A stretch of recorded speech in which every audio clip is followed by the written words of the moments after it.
Julie. Okay, let's get this just right. Oh, yeah, let's get it just right. Let's get it just right. Something should be just right. Here, I can make this higher. Wait, no, you're good, thank We you. need John. Thank you, right there. Okay. The most terrible creature that ever walked the earth. That's T-Rex. I'm 8. I'm reading all about dinosaurs, and I'm confused. I go to Saint, we do what we can, but Catholic school. T-Rex in the Garden of Eden, was that after Adam and Eve? My mother's smart, plus she went to high school in a convent, so Mom, the things you are liable to read in the Bible, they ain't necessarily so. What she said was, Paul, they're stories to teach lessons. But the 10 Commandments in our house, so necessarily so. Not a problem then. False gods? No, thank you. Blood, lice, and locusts I already got, and that's quite enough. Honor thy father and mother. Pretty sure my father is the resident avenging angel.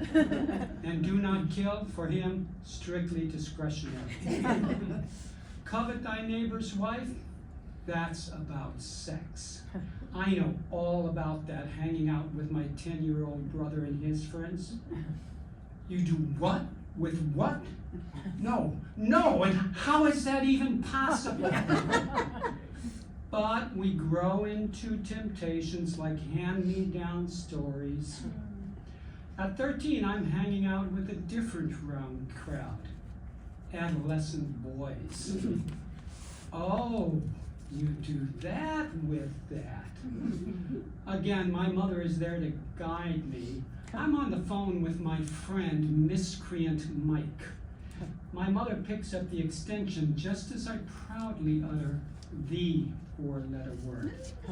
Paul, we do not use that language. Oh, sorry, Mom. How's we? That's sotto voce. Yeah. Mike gifts me with a poem on a novelty card, like a holy card, but not holy. I keep the card tucked in my wallet right, uh-oh. My mom again. Paul, what's this? If we were lying face to face with nothing between us but a bit of lace, would you?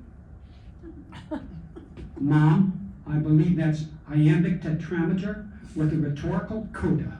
No, sarcasm also unleashes the aforementioned avenging angel. But how did she find that? She's not usually a snoop. I'm invited to a party hosted by my 8th grade classmate, Patty Cisnansky. Blonde, attractive, maturing. This would be my first mixed-sex social event. She requests a small donation for refreshments. I mentioned this to my mother, although why, I'm not sure.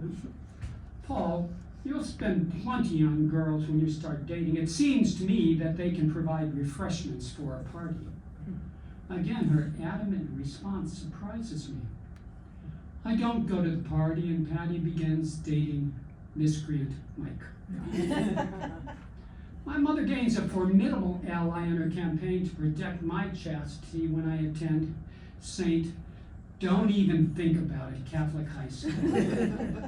Father Jeremiah is our sex ed teacher and disciplinarian, because sex and discipline.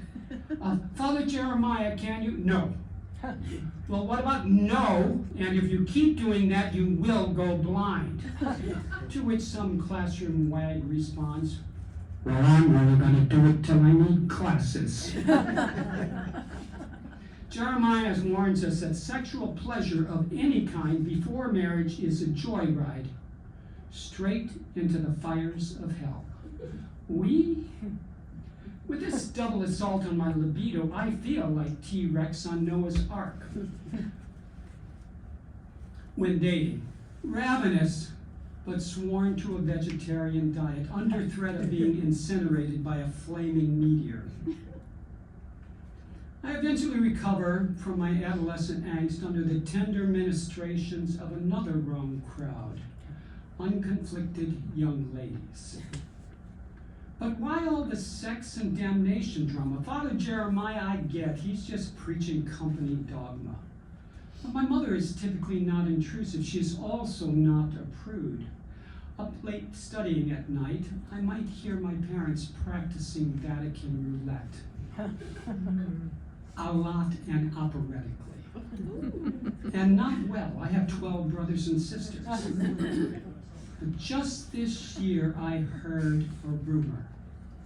My parents were married in 1937. At least that's the year neatly handwritten over the crossed out 1938 on my oldest brother's birth certificate. And the marriage license was issued in 1938, 5 months before my brother was born. The meteor struck. Now I know what you're thinking, but please, this is my mother you're thinking that about. Clearly, they were time travelers. I'm forced to conclude that not only would she did.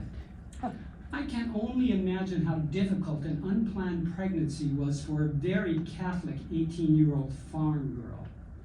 They made up a story about it. Had she plans for further education? Undoubtedly, they were unprepared. They waited 4 years to have a second child.